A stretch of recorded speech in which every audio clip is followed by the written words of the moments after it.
Hi friends, నేను మీ వరంగల్ అబ్బాయి. మన వరంగల్ కాజీపేటలో for the first time biggest Ganesh Agaman festival celebration జరుగుతుంది ఫ్రెండ్స్. అసలు ఎలా అంటే మన వరంగల్ వాళ్ళు చేస్తే ఎలా ఉంటారో అసలు వేరే లెవెల్లో చూపించేశారు. ఆ లైటింగ్ కానీ, ఆ షార్ట్స్, ఆ గణేష్లో ఆ లైటింగ్లో చూపించడము అసలు వేరే లెవెల్ ఫ్రెండ్స్. అంత బాగుంది ఫ్రెండ్స్. ఆ జనాలను చూస్తేనే మత్తిపోయింది.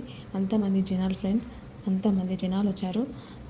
మీ వరంగల్ అబ్బాయి అయితే భయపడిపోయిండు ఆ జనాలను చూసి. మేము ఫుల్ వీడియో కవర్ చేసుకోవాలని వెళ్తే షార్ట్ వీడియో తీసుకున్నామంటే అర్థం చేసుకోండి ఫ్రెండ్స్. అంతమంది జనాలు ఉన్నారు. నచ్చితే లైక్ అండ్ సబ్స్క్రైబ్ చేసుకోవడం మర్చిపోకండి. అందరికీ advance happy Vinayaka Chavithi. Bye. जय बोलो गणेश महाराज।